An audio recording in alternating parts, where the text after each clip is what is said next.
अस्सलाम वालेकुम। कैसे हो बच्चों आप? आज चारुम जमात मैथ्स के नए पीरियड के साथ आपके सामने हाजिर हैं। चारुम जमात में मैथ्स के पहले पीरियड में आज हम पहला सबक शुरू करने जा रहे हैं, जिसका उन्वान है हिंदी सी शक्लें, दैट इज ज्योमेट्रिकल फिगर्स। बच्चों, हमारे आसपास हम बहुत सारी चीज़ों को देखते हैं। उन चीज़ों को अगर हम उनकी शक्लों के लिहाज से देखें तो उसमें हमें बहुत सारे हिंदसी शक्लें यानी ज्योमेट्रिकल फिगर्स नज़र आते हैं। हमारी बुक में इसकी कई मिसालें बनी हुई है। शुरुआत करेंगे हम ज़ाविये से। ज़ाविया जिसे हम एंगल्स कहते हैं। जब इस तरह की कोई दो लाइन हमारे सामने बनी हुई हो तो हम उसे लाइंस कहते हैं। लेकिन जब इन्हीं दो लाइंस को किसी एक नुक्ते पर मिला दिया जाए जिससे ऐसी शक्ल बनती है जो आपके सामने है, इस शक्ल को एंगल या ज़ाविया कहते हैं। जब दो लाइंस आपस में एक ही नुक्ते पर आकर इस तरह से मिल जाएं तो ज़ाविया बनता है। ज़ाविये की बहुत सारी मिसालें हैं। जैसे हमारी कैंची होती है।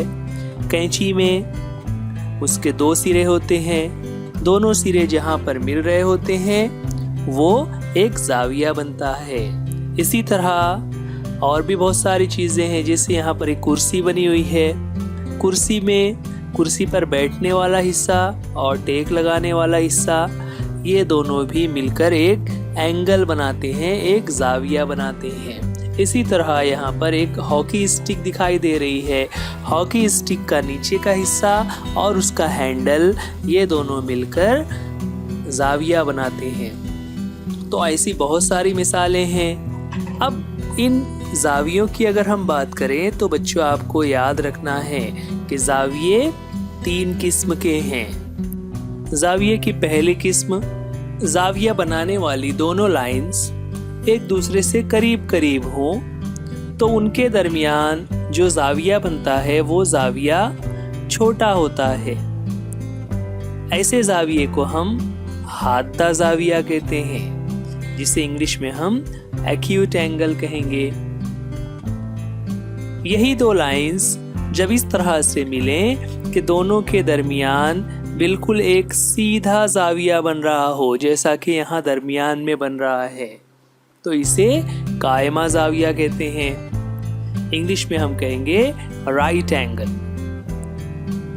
जब यही ज़ाविया और बड़ा हो जाए, यानी दोनों लाइंस के दरमियान जो ज़ाविया बन रहा है उसकी साइज और बढ़ जाए, तो उसे हम मुनफरजा ज़ाविया कहते हैं, जिसे इंग्लिश में हम ऑब्ट्यूज एंगल कहेंगे।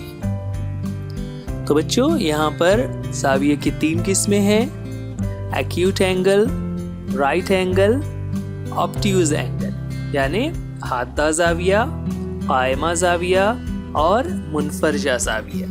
ज़ाविये के बाद आगे बढ़ते हैं। जो हमारी दूसरी हिंदसी शक्ल है वो है एक दायरा यानी सर्कल।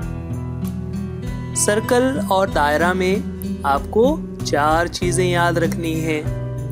दायरे की बहुत सारी मिसालें हमारे अतराफ में हैं। चाहे वो औरतें जो चूड़ी पहनती हैं वो भी दायरे की शक्ल में होती है।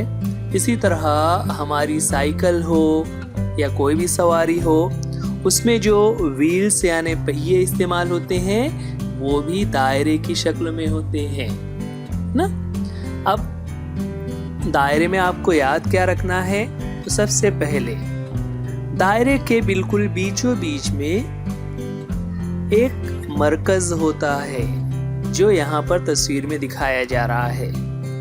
इस मरकज को हम इंग्लिश में सेंटर भी कहते हैं। तो दायरे के बिल्कुल बीचों बीच जो एक नुक्ता होता है उसे मरकज या सेंटर कहते हैं।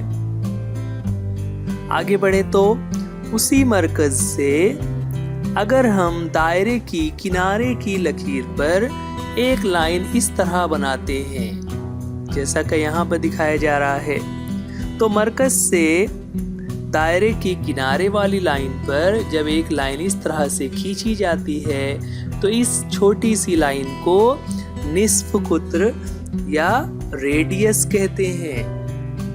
यही लाइन अगर मरकज से गुजरते हुए दूसरी जानिब दायरे के किनारे की लाइन पर टच कर जाए तो इसे कुत्र कहते हैं, जिसे इंग्लिश में हम डायमीटर कहेंगे। तो याद रखेंगे बच्चों, रेडियस यानी मरकज से दायरे के किनारे तक बनने वाली आधी लाइन को हम निस्फ कुत्र या रेडियस कहते हैं, और दायरे के मरकज से होते हुए एक जानिब से लेकर दूसरी जानिब दायरे के दो जगहों पर जब लाइन टच कर रही है तो उसे डायमीटर या कुत्र कहते हैं। बच्चों यहाँ पर देखिए, इसमें तो लाइन बन रही है लेकिन ये लाइन मरकज से या सेंटर से नहीं गुजर रही है, तो क्या इसे हम डायमीटर कह सकते हैं? नहीं, इसे हम डायमीटर नहीं कहेंगे, बल्कि इसे हम कहते हैं कॉर्ड।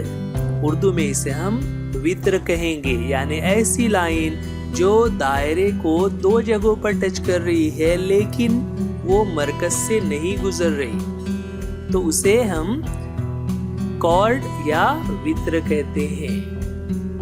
तो बच्चों, आज का ये जो हमारा टॉपिक हम देख रहे हैं उसमें हमने 4 चीजें सीखी।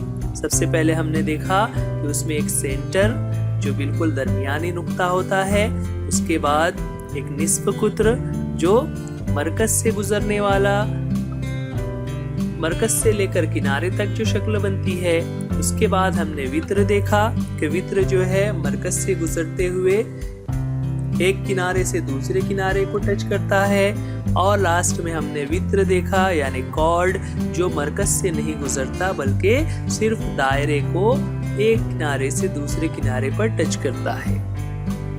जब आप प्रकार से दायरा बनाते हैं तो जिस जगह पर आप प्रकार की नोक रखते हैं वो नुक्ता आपका मरकज बन जाता है।